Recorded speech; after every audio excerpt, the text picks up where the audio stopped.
Hello and welcome everybody to this week's episode of Ant on Music. For those of you coming back, thank you so much for returning. For those of you that are new here, welcome aboard. I do appreciate your time and your commentary. If you drop comments, I appreciate the thumbs up, the likes, and of course, most of all, I appreciate when you subscribe. So this week we were chock full of new releases, re-releases, colored vinyl, a box set. There's always a box set, right? Always. Gotta be. So, what do we got this week? Still catching up with stuff that's coming through the mail. Dribs and drabs. Stuff that you ordered months ago and still waiting for. And we're going to take a look at a bunch of releases that I'm excited about. First one I'm very, very, very excited about. As you know, there are always reissue campaigns that go on. One of my favorites is currently the Alice in Chains reissue campaign that has been going on over the past few years. This is the 30th anniversary of the album that they call Tripod or Dog, as it's affectionately known. Officially, it's just Alice in Chains. This is the third album, follow-up to Facelift and Dirt, number 3 in the canon of Alice in Chains. This one has finally been re-released on vinyl. For years, there wasn't an official release on vinyl. There were bootleg versions of it on vinyl. And they finally got around to re-releasing it. They did release a big box set of it. I didn't get the box set because there really wasn't anything in there from a musical standpoint that I felt warranted picking up that release. So keeping in tune with everything else I have from Alice, I did get this album on vinyl to go along with the rest of my collection. And, you know, take a look at the inner sleeves here. And this is a beautiful, beautiful slab of vinyl. I'm going to try and get this out without ruining the sleeve. Look at this. And this, they have it as opaque. How did they describe it here on the sticker? Opaque, orchid, and canary yellow. And it is really stunning. It's a beautiful, beautiful 2 LP set. And it's got a really good track listing. It's very hard, very heavy, very hard, very dark as far as Alice in Chains goes. And that's saying something considering the Alice in Chains catalog. Show you both slabs of vinyl. It is very, very nice. Really impressed with the way this one came out. Sometimes they, you know, the mock-ups on these aren't what they appear to be, and they just never, you know, they pale in comparison. But this one really was fantastic, and this was purchased directly through the band's website. There are other versions out there. There is like I would call it a highlighter yellow. That's through Barnes & Noble and Basic Black. And this one is great. It kicks off with Grind. It also has on here Brush Away. Sludge Factory is a fantastic song. The big hit from this, probably Heaven Beside You. Head Creeps, again, another very heavy, heavy song. Shame in You, God Am, So Close, Nothing Song, Frogs, and Over Now. So, you know, you have Alice in Chains' 30th anniversary of the self-titled album Alice in Chains, or as it's affectionately known, Tripod. If you haven't listened to Alice in Chains, this is actually a great place to start. Very, very cool album. Really glad that they finally re-released it. I'd seen it in a local record store, an original version of this selling for $900. Is that insane? So happy to have that on vinyl to go along with my CD. One of the albums that I apparently missed getting when it originally came out on vinyl, they've re-released as an expanded version, okay? And if you go back through my videos, you'll see that I have a whole episode dedicated to Ace Frehley. I had the pleasure or displeasure, depending upon how you look at it, of interviewing Ace. I have photos up of when I interviewed Ace and all that stuff. You can hear the whole story if you go to the Ace episode. But one of the things that they've re-released is Ace Frehley's Comet Live +1 expanded version.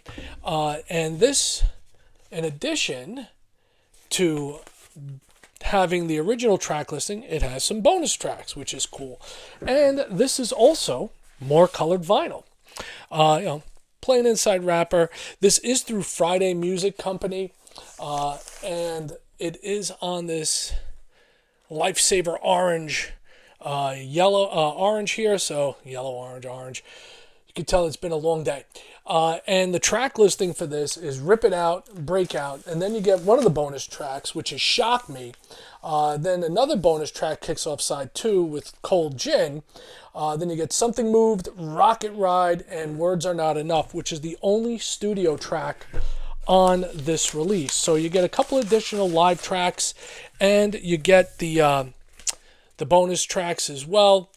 And, pretty cool. Glad to put this in the collection on vinyl. I have my original. I'm not sure, but I think this might have been the one that Ace signed for me. I'm not 100% certain. I'd have to go back and check. Next up, this is probably a band that you're getting sick of seeing up here on the wall. Still getting in the mail. Megadeth albums. This one was from Brooklyn Vegan. It's their special release on this, and believe it or not, oddly enough, the last thing that I'm waiting on, still waiting on Megadeth albums, this makes number 4, right, are the official releases through the band's website. Got lost in transit. They had to send me more copies. I am waiting still. Not going to really talk much about this, but this is the Ghostly Blue Vinyl, or Blue Flame as it was advertised. It's got the book in there, which I've shown time and time again. Talked about the track listing again and again and again.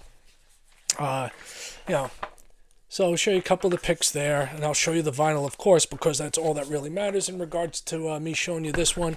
If you want to see more and hear more about Megadeth on my podcast here on my channel, there is a whole episode on Megadeth, including me ranking all of the Megadeth studio albums. So if that interests you, go back and check that out. This is the Ghostly Blue Flame version through Brooklyn Vegan, and it is a very cool looking vinyl variant that they've put out. And this one, like all the rest, it seems, has the Ride the Lightning bonus track, with the exception of the Target one, which is up behind me, which is on red vinyl, and I showed in a previous video, but not the Megadeth video, because that got that after the initial onslaught of releases. And that one has the song Bloodlust. So this one does have Ride the Lightning on the bonus, Ghostly Blue Vinyl. It is a 2 LP set, so you have that as well.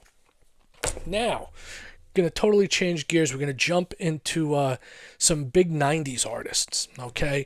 Gotta admit, this one I basically got for one track. I know that's crazy, especially considering I've never shown anything from this artist on any of my podcasts before. But this is Beck, all right? And he's one of those artists that you either love him or hate him, it seems. And this is the hype sticker. And there's really not much to show you on this except the vinyl itself and to talk about the track listing. Track listing, the big take for me was the first track on the album, which is also the title of the album, which is Everybody's Gotta Learn Sometime, which, if you're a movie buff, you'll know that that was the big track from Eternal Sunshine of the Spotless Mind, and I absolutely loved its usage in the film. Some of the stuff on here leaves me kind of cold, I'll be honest with you. It says loving, it's like you read this the sticker and it says a lovingly curated collection of rarities, odds and ends, and cover versions. I don't know how lovingly it was procured, because some of the stuff on here is just, it seems like a fair amount of filler. But for me, like I said, that first track right off the bat, Everybody's Gotta Learn Sometime, is fantastic.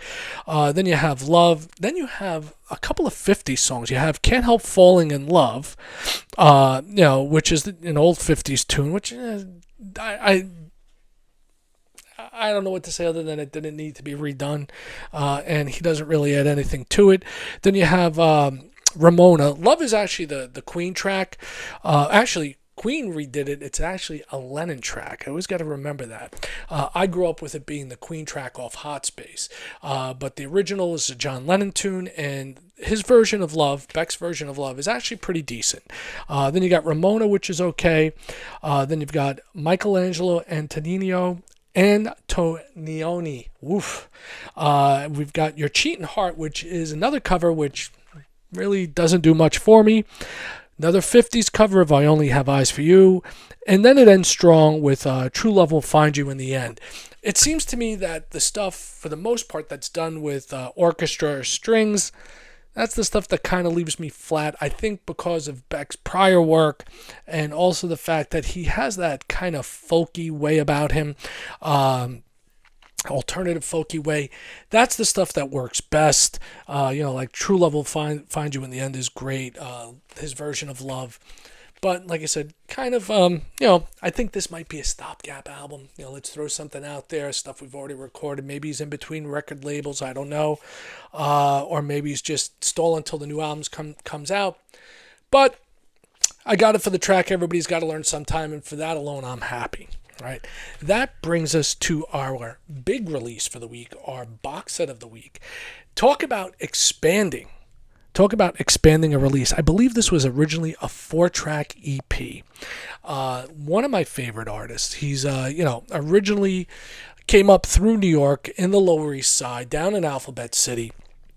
My old stomping grounds. I was actually born down in the village, East Village of New York City, and I've always had an affinity for the place. During my latter years in high school and all through college, I spent a considerable amount of times down in the East Village, Alphabet City, going to the clubs, going to the coffee houses, going to the pizza parlors, you name it, and a lot of good memories from back then.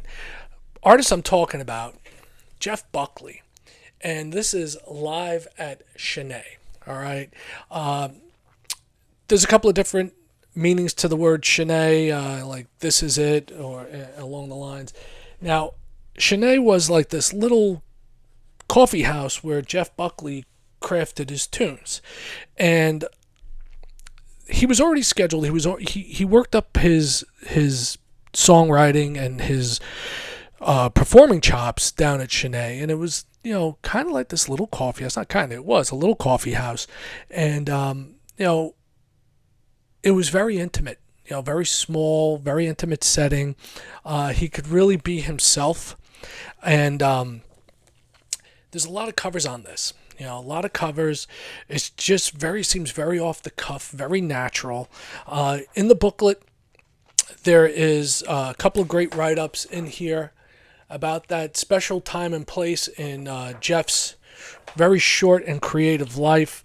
If you want to talk about beautiful, haunting vocals, this is a master honing his craft.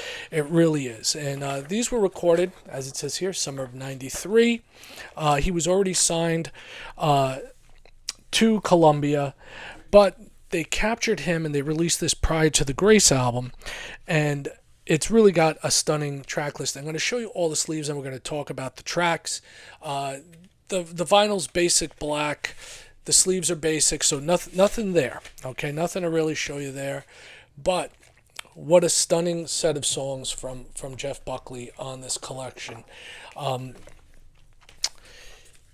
this was where I hung out. This is the East Village where I grew up. And, spent a considerable amount of time in my youth, my misspent youth. And I really do have an affinity for the place. And now we're going to talk about what's going on this album that was expanded so greatly. So you have the original 4 tracks, and they're spread out. And what they did along with this was they also included a lot of the stage banter in between songs. So you really get a feeling of what Jeff Buckley was like at that time in his life, just when he was on the precipice of becoming, a star. All right. And, unfortunately for Jeff Buckley, that star burned bright and burned quickly, and he died very young. But it kicks off with Be Your Husband, a a phenomenal version of Lover You Should Have Come Over. Then Mojo Pin. Then you have a little monologue section. Then you have Grace. Another monologue section where he does a little improv on the Doors. Strange Fruit, which is a beautiful track, very haunting. Obviously, if you know the subject matter, the song was made famous by Billie Holiday. Then you got Night Flight. If you know, Fabulous Time for a Guinness, done to the tune of Van Morrison's Fabulous Time for a Romance. Unforgiven, Last Goodbye, which was also on Grace.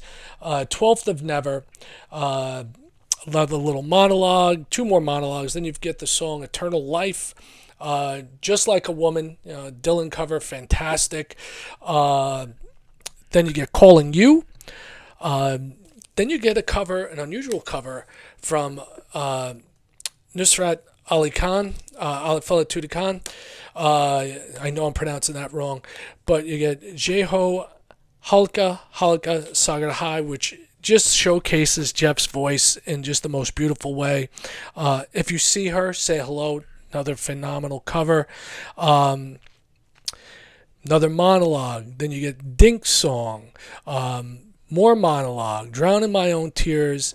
Monologue. The Way Young Lovers Do is just phenomenal. And that's from the original Live at Shanae EP. Walk Through Walls. Edith Piaf cover. Je ne connais pas la Fierie, which I am brutal with French because I never took it.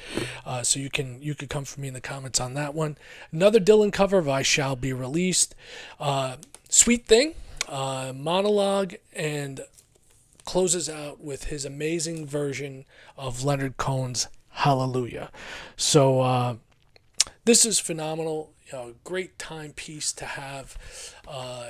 Really great time capsule piece to have from Jeff Buckley live at Shanae.